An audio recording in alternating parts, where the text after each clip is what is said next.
So we hope that you all are utilizing your time properly. And precisely this is the reason that why we are having this session today.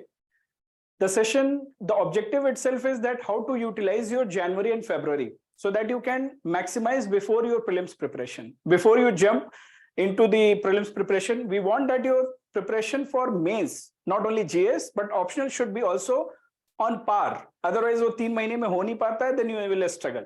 So that's why today Srivatsan Sir will be joining here and he will guide you on all these points, that what all you should do in the month of January and February. And this is the time where you are not reading your basics, rather you are focusing on your revision, maximizing your value addition or PYQs or answer enrichment, whatever it is. So Sir will guide you. So before I invite Sir, let me briefly introduce him. So Sir is a BTech graduate from Anna University, and he has very rich experience of even working in IT industry. He has worked with TCS before he cleared this civil services examination. So just imagine a kind of exposure he would have before entering into the services. So he worked with TCS, then he qualified this exam, and he qualified it in 2015, and he became IRS officer of 2016 batch. There also he gained a lot of experience, and now today he is here with us to guide us on sociology. And especially if I talk about sociological perspective, you develop like this only. You observe people, you observe institutions, and then you become mature. So Sir is here with a lot of maturity and that observation, which definitely makes him a very unique person, because he has seen the IT world, he has seen these services, and he, as a teacher, he has been guiding students from many years. Many of his students have qualified in the past. So Sir, please, we welcome you on our platform, Elite Academy, and please guide our students. So Srivatsan Sir is here with us. Hi. And I will not take much time because I want all of you to listen more from him so that you all can maximize. After the session, once Sir will be done with what he has to talk about, then in the last 10 minutes, we will keep the window open for your doubts. So you hold on your doubts. In the end, you can use the chat box, you can unmute yourself and you can ask. Okay, so over to you, Sir. We welcome you on the Elite Academy platform. And it is our pleasure to have you today. And most importantly, it is the pleasure of our students that they would be hearing from your experience. So over to you. You can. Inside. All right. Am I audible to everyone? So maybe first on that preliminary front, we'll be clear.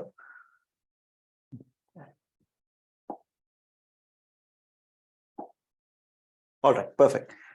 So forgive me first for my bad handwriting over here. It's not that great, but still. See, this session is going to be a very, very focused session. Here in this session, we are not going to go into book lists of sociology or how to start off sociology. So the presumption over here is most of y'all, if not all of y'all, have had an introduction to sociology. Probably you have taken coaching somewhere. Probably you have studied it for your previous attempts. So therefore, you have a sense of what sociology is. So this session will focus on these 5 major large outlines. First, we are going to focus on what what you can do, not that what you're supposed to do. This is again optional. You can do in the month of Jan and Feb in order to maximize your sociology preparation. That's the first headline. The second one would be, how can you effectively revise sociology? Probably we'll go into that. Third is value addition. Now this value addition component will not only restrict itself to these 2 months of Jan, Feb, it will also talk about the other ensuing months, maybe in the month of March, April, May, and so on, till you approach your mains exam. The fourth part will be regarding answer writing. We'll touch upon it a little bit, whether you're supposed to do answer writing in these 2 months, or should I totally give up on answer writing? That's another point. Third, rather fifth one is previous year question papers. Now, in previous year question papers, we will not be analyzing any particular question paper now, because I don't think the time is there for that. Rather, we will be trying to look into what sort of patterns you're supposed to draw from previous year question papers. All right. So having set this particular agenda, let's go into them one by one.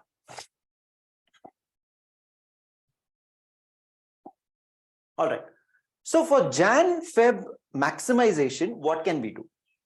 See, I am a person who's very clear with respect to sociology preparation. Though the subject, if you look at the syllabus of sociology, and I think most of you all will know the syllabus of sociology, the paper 1 and paper 2 will literally mirror each other. Now, what do I mean by paper 1 and paper 2 mirrors each other? First 4 blocks, or rather 4 components of paper 1 will be like thinkers, emergence of sociology, research method, science and scientific method. That's fine. After that, you will find politics and society, religion and society. Then you will find works and economic life, family, marriage, kinship. If you turn to paper 2, you will find these exact syllabi items there in paper 2 also. Therefore, if you have started preparing sociology for quite some time, you will know that paper 1 and paper 2 are very closely linked to each other. They're not separate, but we will have to be careful at this point in time. You're talking of just 2 months. Now, this is not a session wherein I'm going to give advice for the entire year. No, we're talking of just these 2 months. Therefore, strategically, I would suggest focus on paper 1. Why am I using this focus on paper 1? Because be it in any optional, especially in sociology, you will have to use this logic of static and dynamic. What do I mean by static and dynamic? Now, in paper 1, if you look at it, the distribution of marks usually in terms of pattern, and it has happened over the past 10-15 years. So it is highly unlikely that UPSC is really going to reject that particular pattern. If you find out of 250 marks in paper 1, close to 200 marks will be from static content. And what do I mean by static content? Static content means the entire word of your syllabus. Like for instance, let's take in the case of marks. In marks, your syllabus will have alienation, mode of production, means of production, class and class conflict or class consciousness. Now that is static content.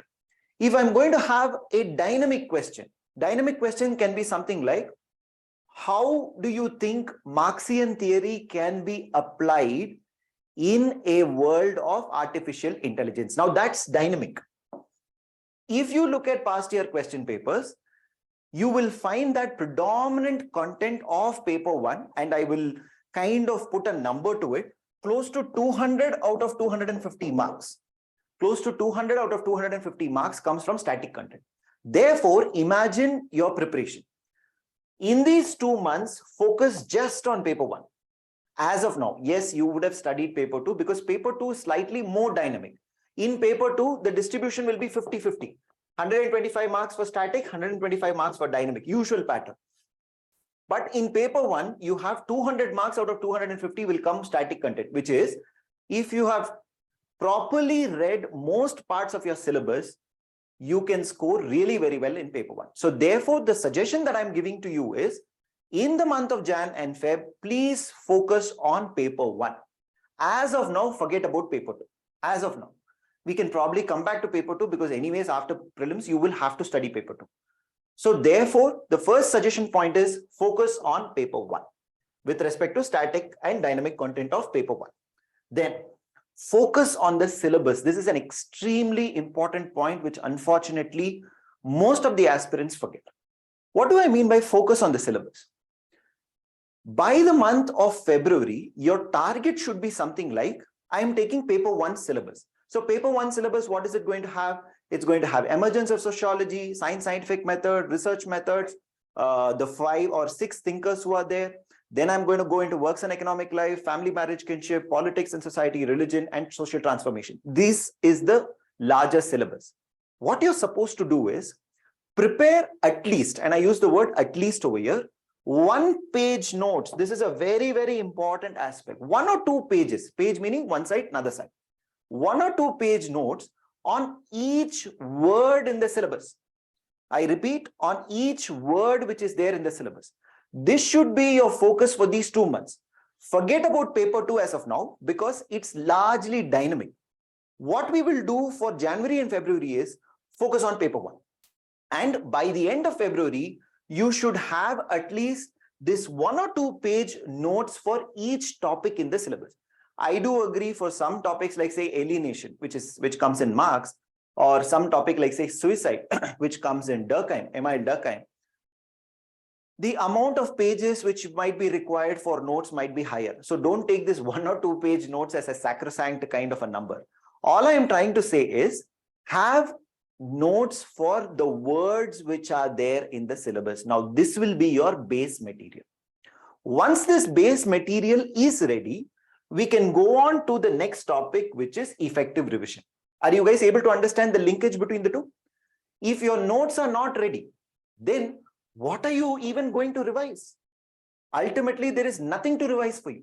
Therefore, again to recap, focus on paper 1, forget about paper 2 for now. Imagine that paper 2 is non-existent, because paper 2 generally has this impact on our mind and psyche that we'll keep thinking too much about paper 2. As of now, keep it aside, focus on paper 1, take the syllabus of paper 1, try preparing 1 or 2 page notes, probably 3, 4, whatever be the number of pages on each topic in this syllabus.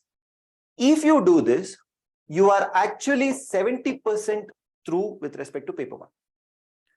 Then during the month of Jan, Feb, once you have done this, then later on, you can start to slowly revise these notes that you have created. Now, how are you supposed to revise these notes? 1 page notes, obviously you're having now. Revise these daily for an hour, which is called as break revision. What do I mean by this term called as break revision? Now, generally, in our UPSC preparation, and I'm also guilty of it, what I used to do is, I would assume that if there is a break, I would immediately watch TV, or I would, as of now, it's YouTube and TikTok and Instagram or whatever it is. But we don't utilize that break with respect to UPSC. Always understand, once you have come to UPSC, you eat UPSC, you sleep UPSC, you dream UPSC, that's what it is. That's the level this exam requires. Therefore, what you're supposed to do is, after you've prepared these notes, you will have these notes in paper. That is why I'm using this point called as take printouts. Because even if your notes are in a digital format, like many of the people are typing out their notes and having it in a digital format, even if it is in digital format, take printout. So what you will ultimately have is, I will have 1 or 2 sheets like this. For each of the topic, I will have 1 or 2 sheets like this. What I will do is, supposing I'm reading polity. So for my prelims, I will start to read polity, right? Lakshmikant, I will take. I am reading fundamental rights. Fundamental rights, article 14, 15, everything. Now I'm getting confused. Okay, is 19 about freedom of expression, or is it about right to equality? All confusion is happening. Then my mind becomes tired. During that tired time, what we do is we immediately open our mobile phone. We look into Instagram. Instead, what I would suggest is do this break revision. Just open that paper. Don't even read it. Just see the headings. That will create a tremendous impact in your preparation. You know what happens? The mind slowly starts to develop these neural networks. It starts to bring in that pictographic memory, which is, oh, these are my notes. I have already prepared them and I'm slowly starting to read. This is what is meant by break revision, because during the month of March, April and May, prelims will go in full throttle. Never give up your prelims preparation for optional then. All I'm saying is, every day, whenever you get breaks, obviously in a day, we might take breaks here and there. If you accumulate everything, it might come to around 3-4 hours easily. During those breaks, whenever you go, just take these sheets of paper, just look into the headings. Okay, Emile Durkheim is there. What have I written in Emile Durkheim? Emile Durkheim talks of suicide. Fine. What are the 3 forms of suicide? Anomic suicide, egoistic suicide, altruistic suicide. Fine. Just the names. Then I will probably read a little bit of Marx. Just look at these terms. Once you do that, what will happen is, the moment, or rather the day when you finish the prelims exam, or rather when you sit for the prelims exam, imagine the confidence with which you will sit. 1, you would have studied properly for prelims.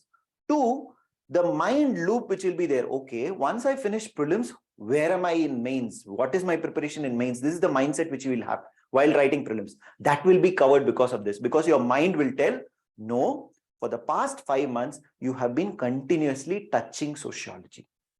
You might not have been seriously reading sociology, but you're always maintaining that sense of touch with sociology, which is very, very important. So what I would suggest is this strategy of break revision, which is whenever you get a 15-20 minute break. That is the reason why I'm telling, please take printouts.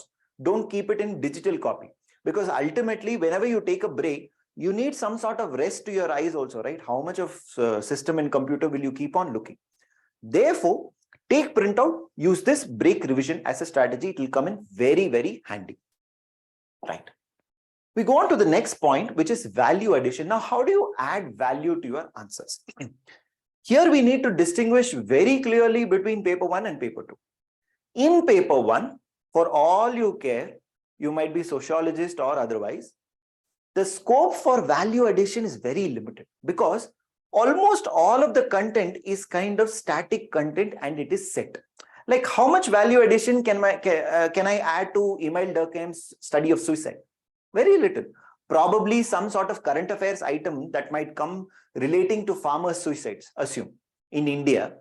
I might link it to some form of suicide that Emil Durkheim is telling, okay, is it egoistic suicide or is it altruistic or is it anomic, whatever, that's it. So for paper 1, the possibility of current affairs is limited. But for paper 2, the possibility of current affairs is humongous. It's huge. Therefore, you are supposed to look into current affairs linkage very clearly. I'll give you one example of how you're supposed to link current affairs. Let us take this whole issue regarding EWS reservation, right? It is there as a current affairs item. Now, in this EWS reservation, what happens is most of the articles that you see in newspapers will be regarding the constitutional aspects of EWS. What do I mean by constitutional aspects? Constitutional aspects is EWS constitutional or unconstitutional? Does it violate Article 14? Does it violate Article 50? Does it violate Article 16? Very rarely do people look at it from a sociological perspective. What do I mean by sociological perspective? Then you will have to go back to the whole debate of reservation itself. Why was reservation even brought in? Reservation was brought in for scheduled castes and scheduled tribes in order to ensure dignity of the individual. Now, if I'm going to give reservation on the basis of economic criteria, is caste-based reservation becoming class-based reservation? This is current affairs item. This is sociological perspective. In sociology exams, they don't expect you to write a constitutional analysis. Yes, obviously, you'll have to mention Article 14, 15, 16 and all while writing the answer. That's perfect. But still, what they are expecting you to understand is, are you able to link it to a concept that you have studied in your syllabus? I have, or rather, we have definitely studied the concept of social mobility. Yes, social mobility, we would have studied horizontal mobility, vertical mobility, group mobility, individual mobility. Are you able to link the concept, or rather this EWS reservation, to that concept? This is what value addition means. Value addition is not some astrophysics or some sort of great science that you must understand. No, basic current affairs item. Another example I will give you. There was this recent protest, correct? Recent protest with respect to hijab in Iran.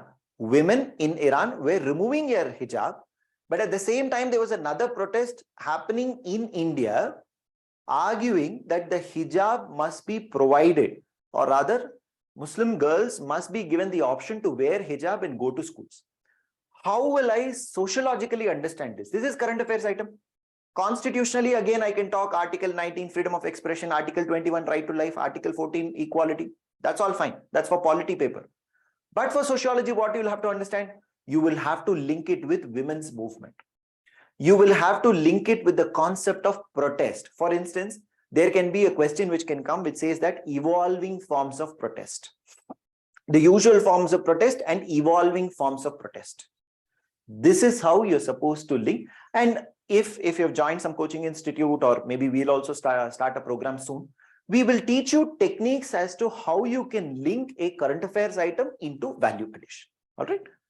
Right. Next, answer writing.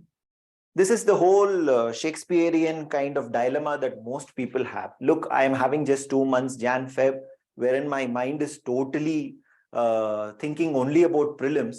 Are you asking me to write answers now? The whole point is to do or not to do, right? I will suggest, and I know that since I've written prelims quite a number of times, it is very, very difficult for you to find time to write answers. I can understand your difficulty.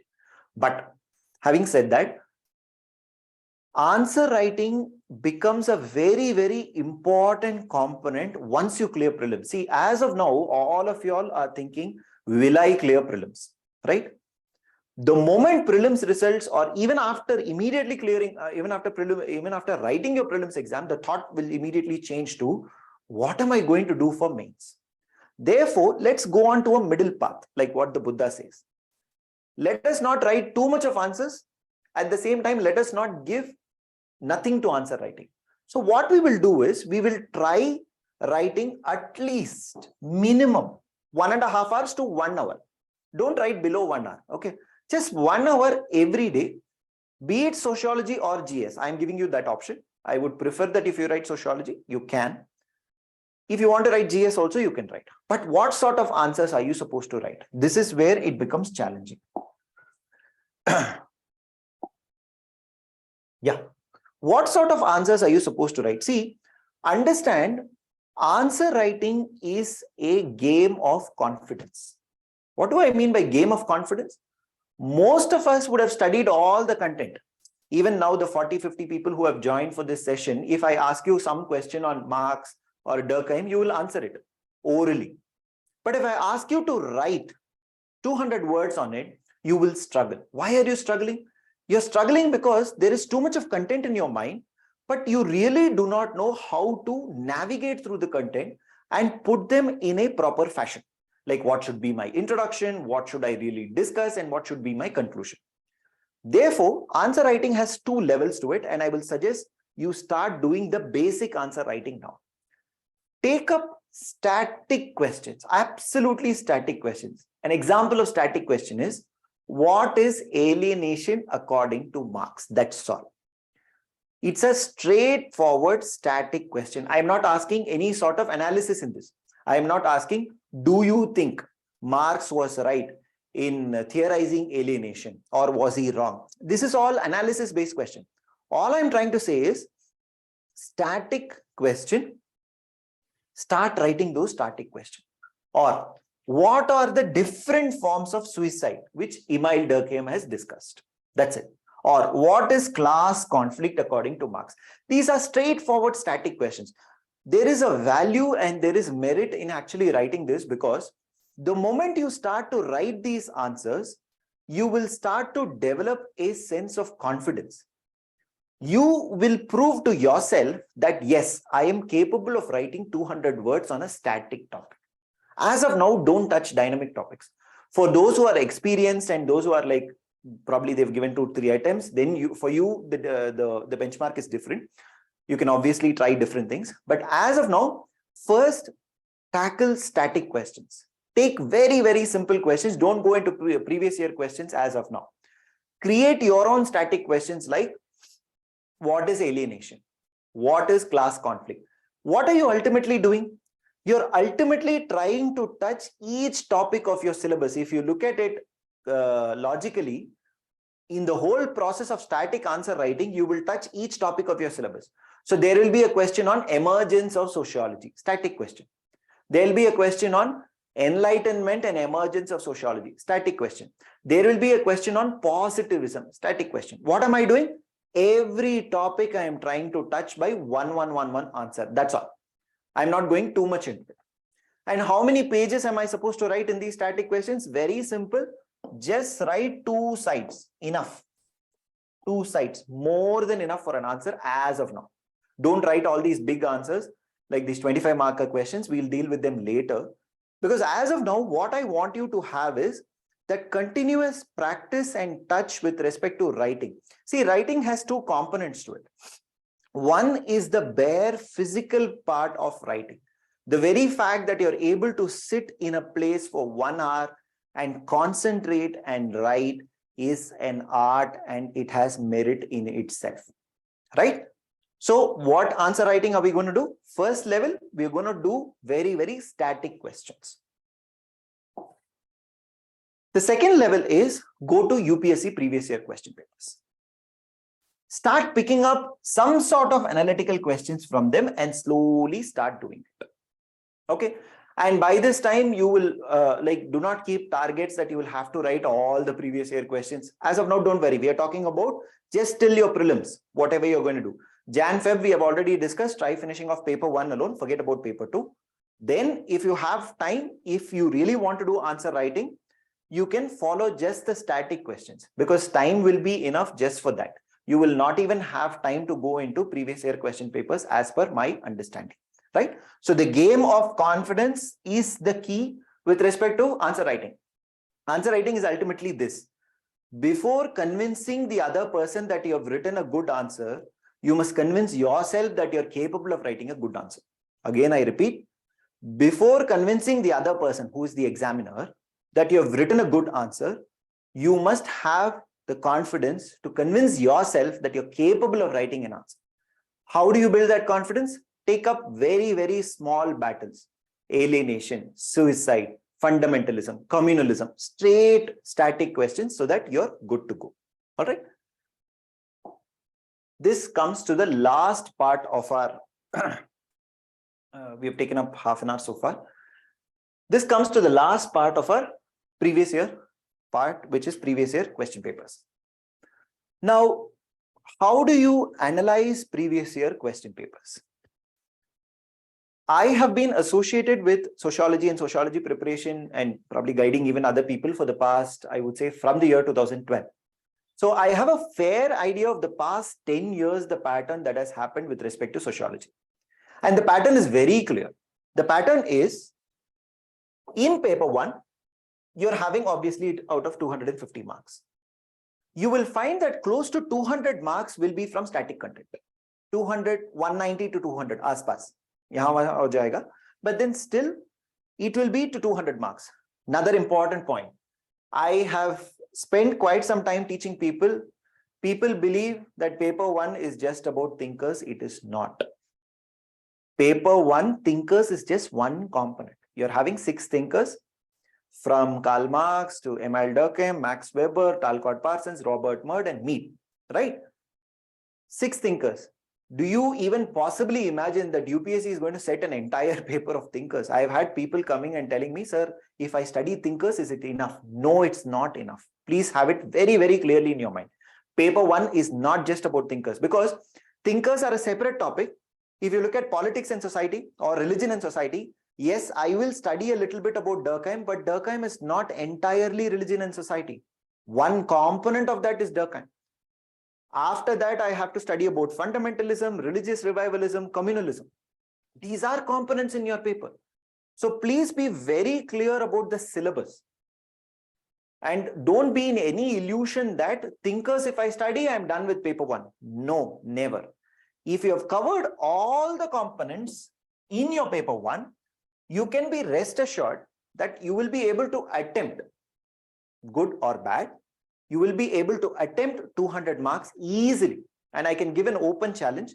Easily 200 marks out of 250 you're going to attempt. For the rest 50 marks, we will obviously have strategies, because we're planning to start a program for that also. We will have strategies as to how you can give value enrichment and how you can do value addition. That's for the rest 50 marks. Paper 2, how is it panning out? Paper 2 is turning out to be a little bit dynamic, but still it's fairly static. So the ratio that I will give to paper 2 is 125 marks will be from static content. And what is the static content that I'm talking of? The static content that I'm talking of in paper 1 is something like Andre Bete. We have a sociological thinker called Andre Bete. Andre Bete talks of class, caste, and power. There will be a straight question on Andre Bete. What was Andre Bete's view on class, caste, and power? This is a static question. This is not a dynamic question. Or a question on M.N. Srinivas's distinguishing of Sanskritization and Westernization. Straight question. Or there can be a straight question on the different social movements which are there. Farmers movement. Recently, we had farmers protest also. Supposing if we are having a straight direct question on farmers movement, trace the history of farmers movement post-independence. Straight static question. What is a dynamic question? They will add a little bit of twist to it. The twist is, do you think farmers movement are, or rather the pattern of farmers movement is changing as India becomes independent and to the present days? Here is a dynamic question. What it is combining? It is combining your static knowledge of farmers movement, which you should know, plus the current affairs item with respect to the current farmers movement. Now, the current farmers movement, the protest methods have changed, because literally the different protest methods that are there today was not probably there in 1950. Do we have a, internet-based mobilization that is happening? No, never. It was not there. Or rather, if you take, say, the Jallikattu movement, which happened in Chennai and Tamil Nadu, classical example of perhaps the first time when social media was used to mobilize crowds. This is a dynamic question. So the ratio proportion of static to dynamic with respect to paper 1 and paper 2 will be 125 to 125. Or maybe I would even go a little bit further. I will say 150 will be static, but definitely 100 marks will be dynamic. So don't have any illusions that if I study M.N. Srinivas, if I study Andre Bethe, if I study Louis Dumont, that's all. I am done for paper 2. No, you're not done. I am a person who talks, I'm a realist in terms of the exam also. Therefore, once you're very clear about this distinguishing part, and that is the exact reason why I told focus on paper 1 these 2 months, because you can straight away target at these 200 marks. Are you able to understand this point? You can straight away target at this 200 marks and your scores will be far higher. Okay, so in terms of previous year question papers, pattern matching and everything, this is the whole point. You will be able to find that. Anyways, in the future sessions, we have planned a lot of sessions as to analyzing a particular year's question paper. That's probably the next session that we have planned. We're planning to have one session on discussing 2022 or 2021, preferably 2022 question paper, and just looking at the pattern analysis. All right. So as of now, just as a recap, the 5 broad headings that we have seen for Jan-Feb, focus on paper 1, preferably. Prepare those 1 or 2 pages notes on each of the static syllabus subjects. That's the second key point that you'll have to do. Utilize the method of quick revision. And what is quick revision?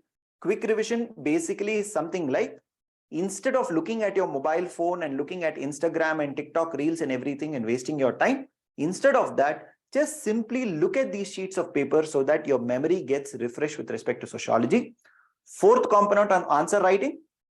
Preferably, I would suggest at least write 1 hour a day. If that is not possible, at least write half an hour to 40 minutes and write very, very static questions. Don't go into these complex questions. As I told, before you can convince anyone that you're capable of writing answers, you'll have to convince yourself that you're capable of writing answers. And that is the reason answer writing is a game of confidence. Start with very basic questions, probably questions on alienation, probably questions on suicide, straightforward static questions, start with them. And last, 5th, with respect to previous year question papers, the pattern is pretty clear. In previous year question papers, paper 1, 200 marks will mostly be with respect to static content. And here static content does not refer to only thinkers. Let's be very clear about it. And in paper 2, usually the split up will be 125 marks for static and 125 marks for time. All right. So with this, whatever I wanted to tell for this session, I'm done with it. We can open the floor for doubts. Yeah. Am I audible? Hi. Hi, sir. Good evening. Yeah. I think one of the questions that I had initially already answered, to focus on paper 1 during January and February, because actually I was very much worried about paper 2 because of the current affairs part. There's a problem. Is it breaking? Yeah. I mean, you can continue.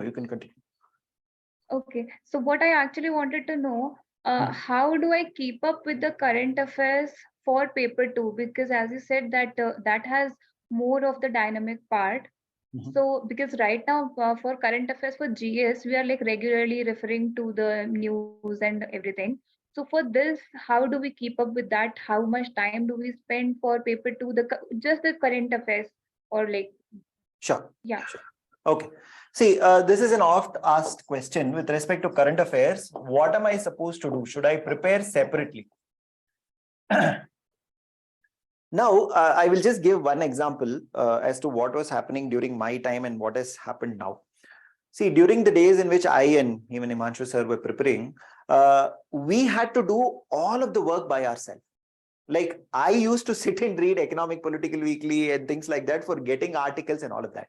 Now, you people are getting it on a platter, literally. Like most coaching institutes, and even Sir is also having a good current affairs program. They are compiling everything and giving it to you on a platter. All you're supposed to do is what is called as syllabus mapping. What is the syllabus mapping? Syllabus mapping is something like, there is going to be a current affairs item. All right. How am I going to map it to the syllabus? That's the only exercise that you'll have to do. So if there is an Economic Political Weekly, you need not read EBW, by the way. I'm not going into what needs to be read. There are compilations available of EPW, Yojana, Kurukshetra, of everything. Okay. Let's take, there is an article on, what can we say? On some sort of protest that is happening in India. Okay, assume that there is a protest. Okay, let's take this anti-CAA protest that was happening. All right, anti-CAA protest that was happening. Now, what is my static content that I have? Static content is, I know what is protest. Protest consists of starting point of protest, then there will be people who coalescing in terms of protest, then there will be a reduction. That whole cycle I know.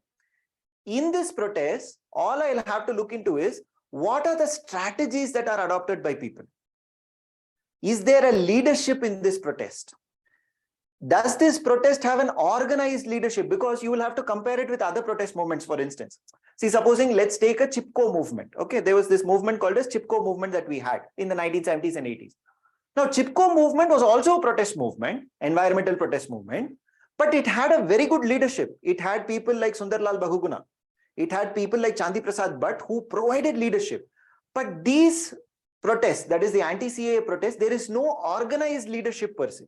So what you're essentially doing is, I read a current affairs item, I map it to the theory that I have read with respect to sociology. That is all. Are you able to understand this? So the current affairs items talks of anti-CAA protest. You need not go into some sort of sociology related website. And I have seen people typing sociological perspective of anti-CAA protests. I've seen people typing in Google. They would assume that Google is God and Google can come up with everything that they want. Unfortunately, that's not the case. So the point is, I am reading a news item just like I would read for GS. There's no difference at all. Same Hindu or Indian Express, same. Same Yojana Kurukshetra, same. Same Economic Political Weekly or some sort of, PIB, and all of the resources just remain the same. Now, all I'm supposed to do is, I will have to have a dual vision.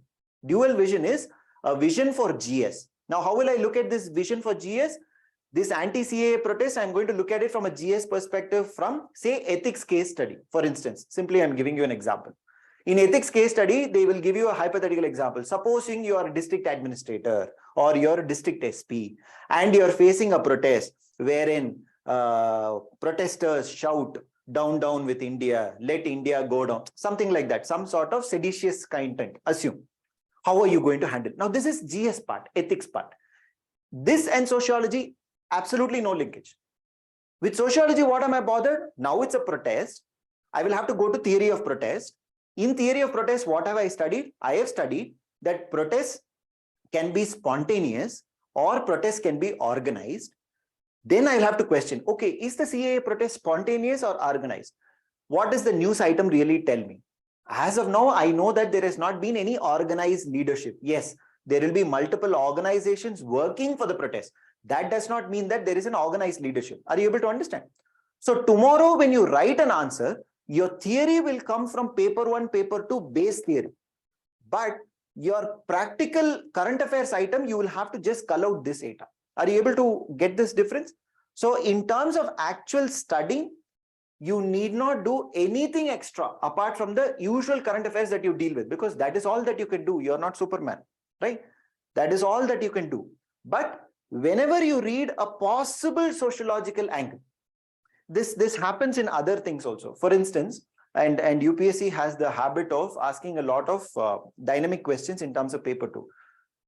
For instance, you read a current affairs item on even this EWS reservation. Again, I go back to that EWS reservation. Most of the articles that I have seen focus only on constitutionality, Indira Sahani case, and things like that. How are you going to link it to paper 2? Now, let us understand Andre Bete, right? Who all I have in paper 2? I have Andre Bete, I have M.N. Srinivas, I have Louis Dumont, I have a whole host of persons, Dipankar Gupta, whole host of thinkers that I know in paper 2. Now, Andre Bete came up with the concept of harmonic and disharmonic system. This was actually asked in paper 2022, if I'm not wrong. He came up with this concept of harmonic and disharmonic. What harmonic and disharmonic meant was, how do you bring about social change in society? See, a society is there. A society might have hierarchies. State, which is the government, is there. State is having something called as preamble. Does our preamble say, India, we the people of India having solemnly resolved to bring about racism, casteism, communalism? No, no, no. It says to bring about liberty, equality, fraternity, and to ensure that justice is brought about, right? Since you're having that aim, how do you change society? This is a change in society. So EWS reservation, apart from Article 14, 15, 16, constitutionality, you will have to link it with Andre Bete. Are you able to understand? Whatever thinker that you have studied, to your limited extent, definitely some sort of linkage will be there. And that is the reason why we are planning to start off the mentoring program also in a few days, or rather few months rather. So we are planning to start that off to make these linkages. Okay. For instance, I can give another example. This might sound a bit comical also. There is this Swami called as Nityananda. Do you guys know about him? Yeah. Nityananda has come up with an amazing idea called as Kailasha. Have you read about it? He has this own land, okay, wherein he's issuing passports and everything. Right? Okay. Let's take this as a current affairs item. When I'm reading it, I will know. What sociological concept can I link it to? I can link it amazingly to the concept of nation. If you look at nation definition of Benedict Anderson will say that nation is an imagined community. Nation need not have some sort of state and all. Definitely Nityananda does not have a state. Nityananda has all sorts of Interpol arrest warrants, everything issued against him. But still he's claiming that he's a nation. This is how you're supposed to link current affairs. Any news item that you do, and that's the beauty of sociology as a subject, any news item that you read, if you have read paper 1 and paper 2 static content decently, I'm not even giving a high order understanding, decent understanding, you will be able to link almost all of the current affairs item with some concept. Because everything will have a sociological concept to it. Should I add more to it, or have you understood?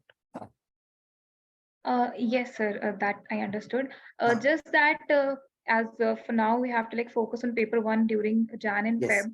So Yes. do we have to give any time to this linkage part, like any No. solid 1 hour, half or nothing, just reading Don't it do and it now. understanding Don't do it now. As of now, something might flash in your mind. That's the reason why I'm telling. That's the reason why I very clearly told focus on paper 1, because paper 2 is an anxiety-inducing paper, I call it. Because you will always not be very sure, am I okay, am I good, am I this, that, it will keep on going. Therefore, settle your mind first. Let us first focus on 200 marks that are there, low-hanging fruits. While doing that, aram se whatever reading that you do for current affairs, just do that. That should be more than enough. After prelims, imagine the strength with which you will operate. After prelims, I'm just giving a hypothetical thought experiment. You would have completed paper 1. So one big elephant is out of the room. You will have just one elephant to handle, and now you're strong because you have had the base of paper 1 also to handle this elephant. If you do it in reverse, paper 2, supposing I'm spending Jan, Feb on paper 2, assume. Already anxiety inducing. You will never be okay with your preparation. After prelims, now paper 1 and paper 2, gone. Forget it. Are you able to understand this thing? So clear strategizing is important on this front. Yeah. So no new current affairs items that you need to read. Whatever you're reading, just continue on that. Focus tremendously on paper 1. Right. Thank you.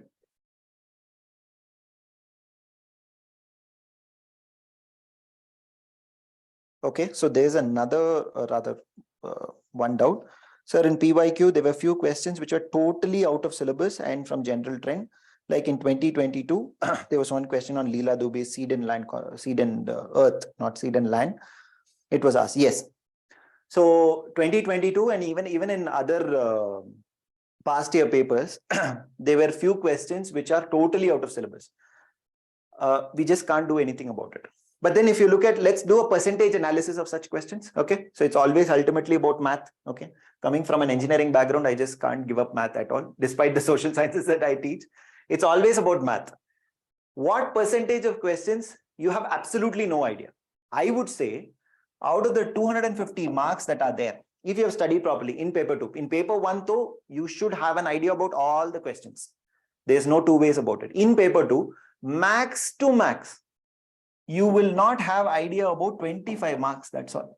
Max to max, I'm telling. 20 marks is the max. You will know something or the other about that topic. So this question on Leela Dubey's thing on land and seed and earth and things like that. See, and another interesting thing is the question is framed like they were out of syllabus. Please understand, UPSC is not university exam. All right. Syllabus is always an indicative list. Indicative list means what? It gives you a sense of direction. It's like lighthouse. Okay. Lighthouse tells you where the coast is. It gives you an average understanding of this is the coast. It does not clearly point you, okay, now at this point, the ship is supposed to stop. No. Right? So the syllabus is always like that. But do not panic on that basis. So am I going to give up 225 marks just because 25 marks is somewhere dynamic? No. Okay. So the way you're supposed to handle it is now they've obviously asked it, I think in the compulsory question, if I'm not wrong. Okay. That question you will have to come up with some content. Otherwise, it's difficult to attempt that question. I will admit. Okay. But in your preparation, don't focus too much on that. Because if you focus, that is the reason why I told paper 2 is anxiety inducing, because if you focus on these 10 mark questions, you will immediately go to the calculation. Oh my God, I've written only for 240 marks out of 250. Therefore, I will get only 100 out of 200. Don't calculate like that. You should look at it half full. The glass is half empty, half full, right? You should look at it half full, which is 240 marks you're having to handle. Focus on that. There will definitely be, even for me, having taught sociology for like good number of years, there are a few questions which even I might find it difficult. Okay. So that is the whole part of this game. And it prepares you as a civil servant also. Because uncertainty is going to be the norm when you get into service and work there. It is the norm. Certainty is not the norm. And interestingly, in TCS where I worked, the tagline was experience certainty. Whereas in the IT department and the other things that I worked, it was experience uncertainty. That's it. All right. So the whole point is there will be definitely questions like that. But let's do a percentage analysis of it. Max to max, there will be, say, 5% number of questions which everyone might find it difficult. Now, seed and earth question, now everyone is going to find it difficult. Only if you are finding it difficult, then there is a problem. Since everyone finds it difficult, it will get equalized. How do you prepare for it? Probably for the next preparation, you must read a little bit more about Leela Dubey. That's it. That is all that you can do. Beyond that, you cannot see. Look at the whole point. The reason why I told harmonic and disharmonic system is in the syllabus of Andre Bethe. Okay, there is class, caste, and power. That is all is the syllabus. Harmonic and disharmonic system has nothing to do with it. How is that I was able to know? I had read Andre Bethe's full book, and while I was teaching to my students, I took it in the class. So most of the students would have been able to answer that. That's it. I did not take Leela Dubey. Perfectly fine. Are you guys able to get this point? So be very clear on this percentage error which will be there. Focus on the things that you can clearly handle. Right. The next question is, how many thinkers we are supposed to mention for each topic? The person who has asked that question, can you be more clear on that question? Can you just switch on your mic and ask that question? Then it will be better for me. Which question are you talking of?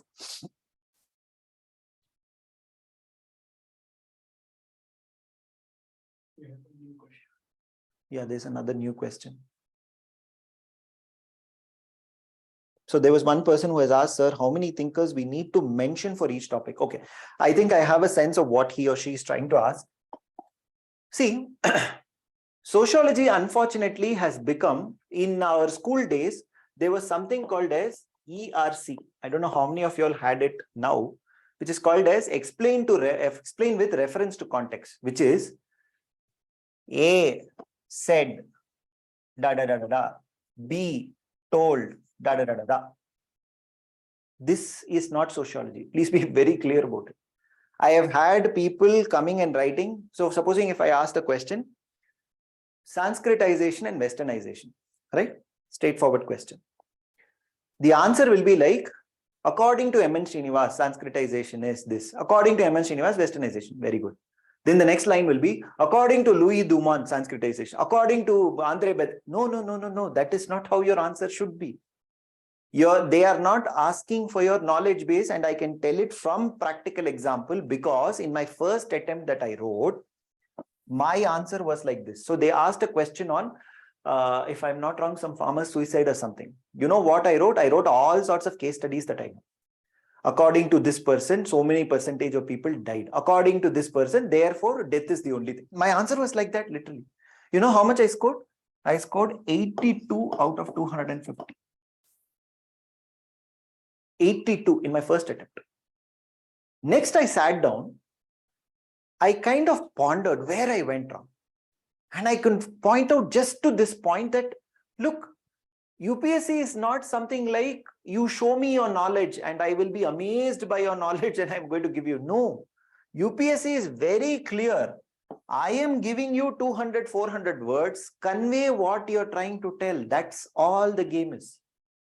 200 to 400 words or 500, whatever be the number of word limits. So your answer should never be something like how many thinkers I'm using. That's not the point. The point is, even if you use one thinker, are you able to deconstruct the question? Are you able to give substantive points in each line? And are you able to draw a conclusion? That is all that is.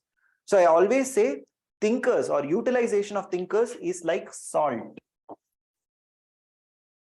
Salt is necessary for taste. But if I put too much of salt, I'll have to throw it to the dustbin. All right. So, yeah. So there's another question also. I've written 3 mains, last mains 220, 210. I'm confused a little bit about sociology, uncertain, should skip till I write prelims. Okay. I am not very, Prashant it is. Yeah. Prashant, I'm not very sure about the level of your prelims preparation. If you're confident, because ultimately I think prelims is in the month of May, right? May last. So even going by a decent calculation, we might have what, 150 days? Not even that. Right, 140 days. I used to take quite some time for reading prelims. I used to really take close to 4 months odd for reading prelims because I was not that great in prelims, to be very honest. My strength was with mains. So depending upon your prelims preparation, but at the same time, I've seen a lot of people just preparing for prelims for 60 days. That's it. They will read Lakshmikant once, they will read Bipin Chandra or whatever, that ancient India something they'll read. And probably for environment biodiversity, they will read some sort of textbook. Ho gaya. And they will score decently in prelims. Whereas me, I don't know for what sleet of hand it is. I have always found it difficult with respect to prelims. So depending upon your own personal thing. See, ultimately understand one thing, UPSC is a very human exam. Okay. We somewhere take the human part away from it. We think that people who clear are like Superman, Superwoman. No. Even when I was writing, I used to have the same sort of anxiety, frustration, palm sweating, and everything used to be there. So for Pankaj, right, Prashant, yeah. So for Prashant, it's a very hypothetical question, Prashant. Depending upon your prelims strength, if you feel that you can crack the prelims probably in those 2 months, which is March, April, and May, like 20 days, which comes to what, 80 days, right? Then you can go ahead studying for sociology for these 2 months, which is Jan, Feb. If you feel that because you have left some gap for like 18 months or something. So therefore, no matter how many times you read Lakshmikant, you will have to read it twice before the exam. That's a mandatory thing. Okay. So depending upon your prelim strength, please take a decision on that. All right. Any other questions?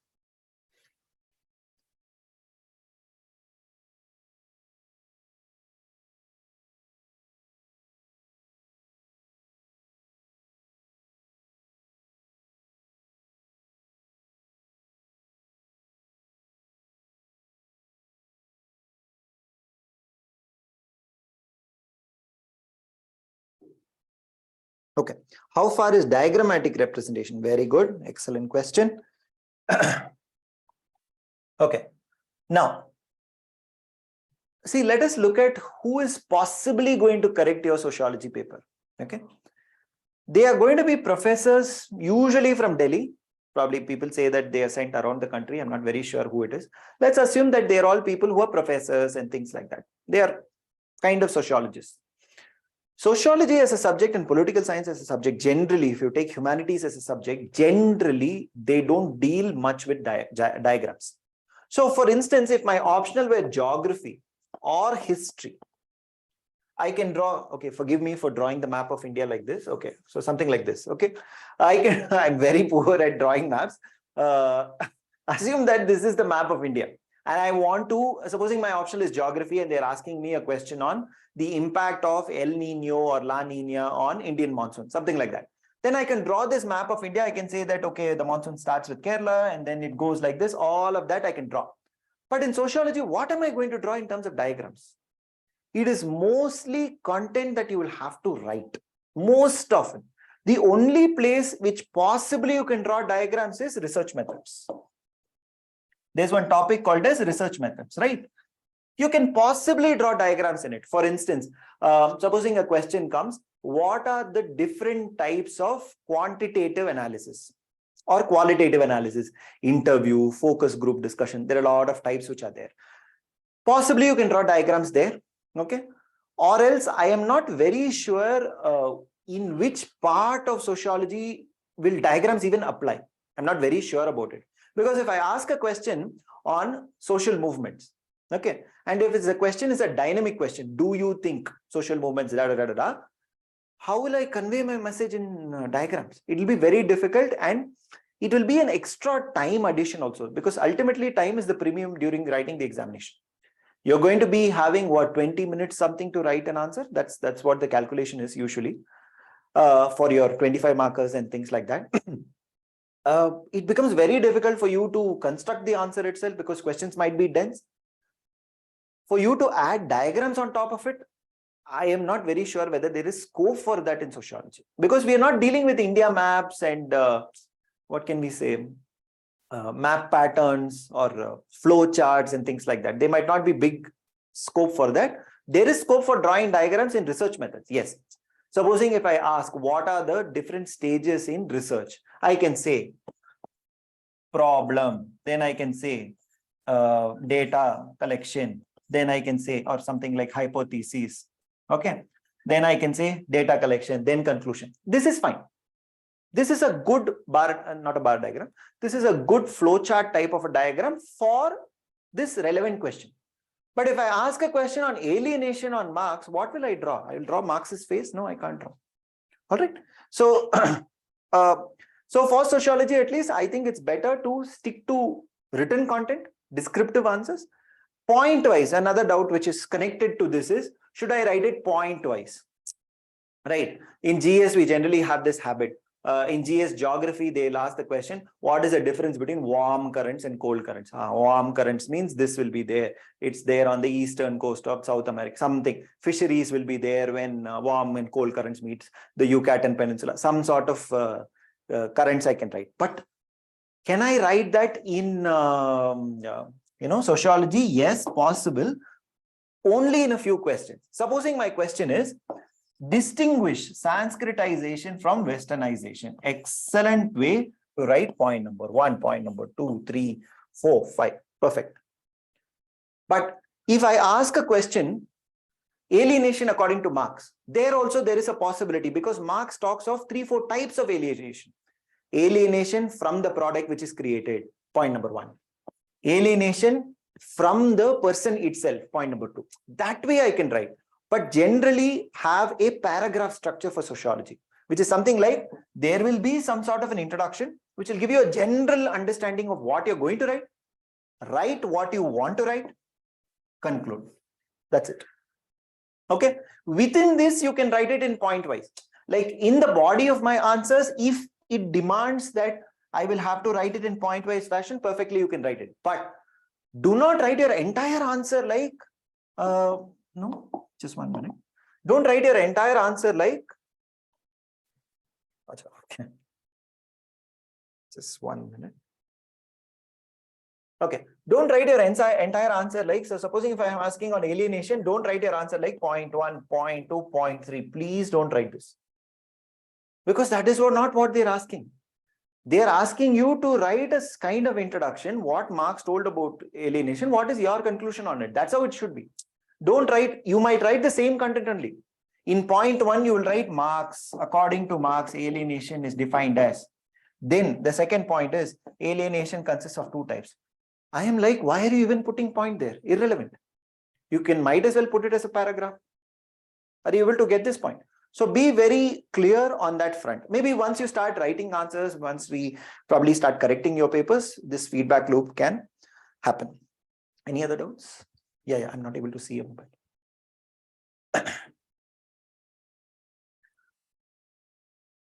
Yeah. So how to understand the evaluator's mindset and what components do they look for? Okay. Acha, okay, uske upar bhi. Sir, for criticism, do we have to write from thinker's point of view or we can write from our own? Okay, right. So most of the questions I think relate to answer writing per se. Anyways. So let's take the second question first. How do I understand an evaluator's mindset? Please understand, there is something called as black box. UPSC is that. In, out. Okay.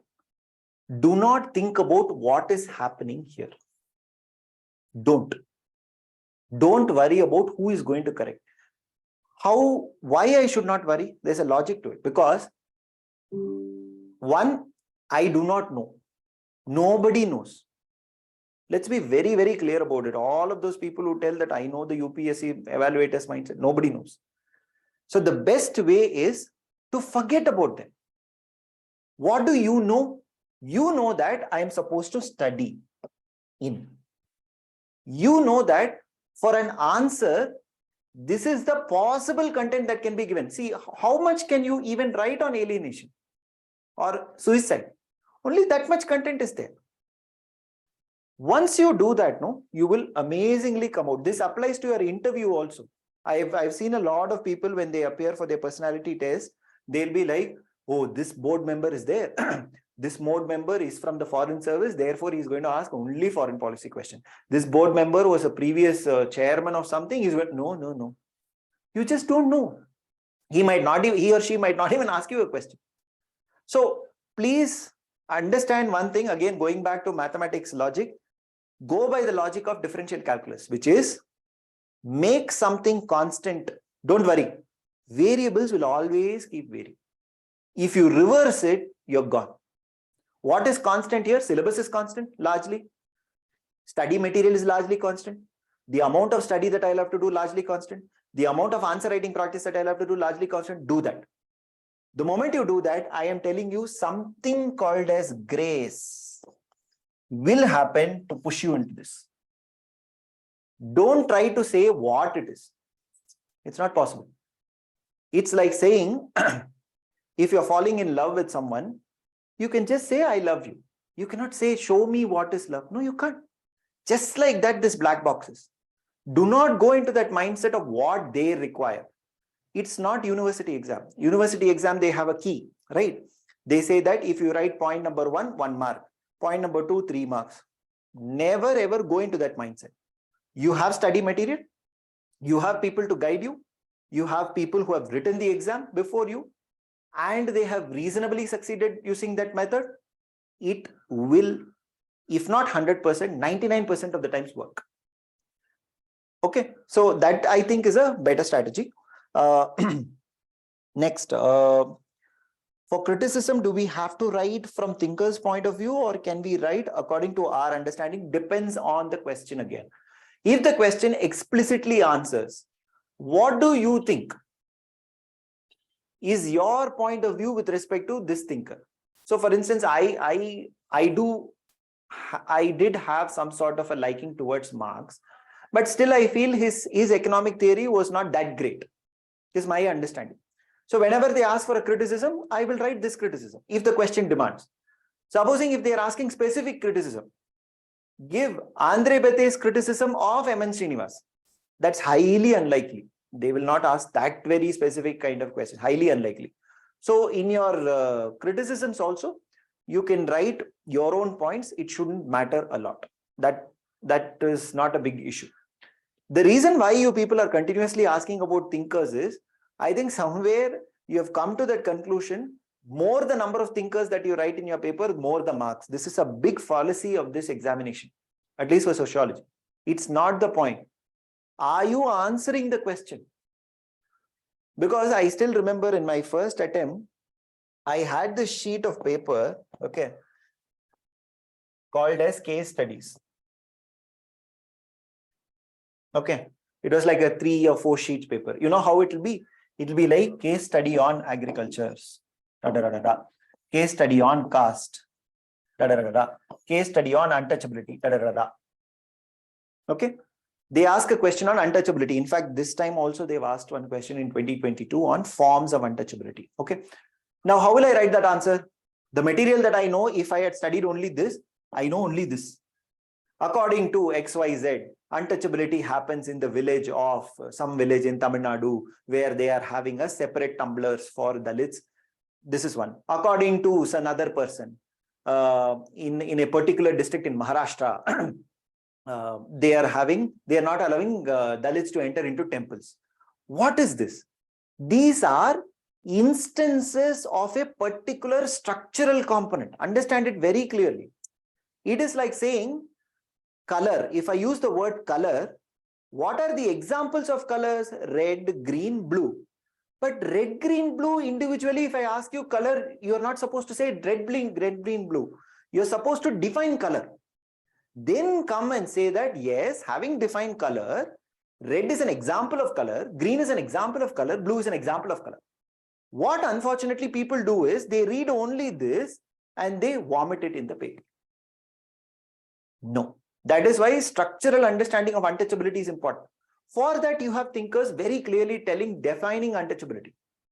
For that, you have statutes defining, prohibiting untouchability. For that, you have some sort of case studies which tell you what are the forms of untouchability. This is how your answer should be. Your answer should not be X told this, Y told this, therefore I am telling this. No. They are asking you the question, tell me forms of untouchability. Forms of untouchability can be multiple types. Are you able to get this point? So you should link it with possibly concepts of democracy, possibly concepts of Sanskritization, right? That is why paper 2 especially becomes a little bit challenging. I will not use the word tough, little bit challenging for you to write. But once you get the nub of it, it becomes a highly scoring paper. It's just that 3-4 months of practice that you might require to get that nub of it. All right. So any other doubts? I think we've answered everything.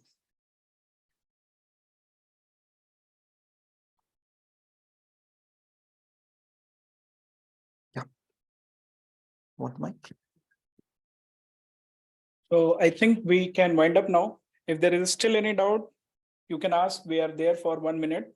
Otherwise, it's totally fine because Sir has answered most of the questions. We had already planned that we will have one session on how to handle current affairs. Sir was planning कि current affairs से example लेंगे, उसको discuss करेंगे, PYQs को discuss करेंगे, answer writing को.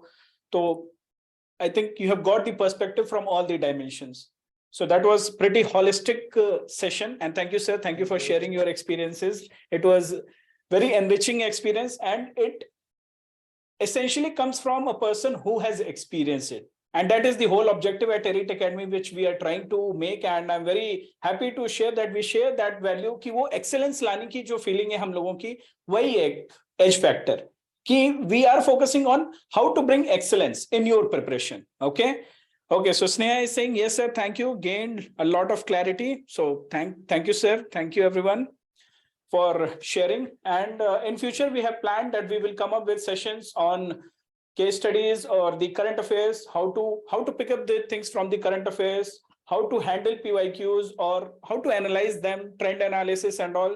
So given the time, whenever sir is available, and keeping in mind that it should not hamper your prelims preparation, just to engage you and to give you the perspective, the enriched whatever experience sir is having to improve your preparation. That is our objective. Okay, it was an enriching session. Thank you, Aishwarya. So thank you, everyone. Thank you once again, sir, for joining us. And sir will be here. Sir is here in Bangalore with us. In future, we are planning for offline mentorship also. So those who are in Bangalore, you all are most welcome. Sir will tell when he is available. We will announce. So stay tuned to our Telegram channel. Many of you have also inquired about some courses. So that we are planning probably after prelims. Right, sir? Sure. Okay. Okay, everyone. Thank you so much. And thank you, sir.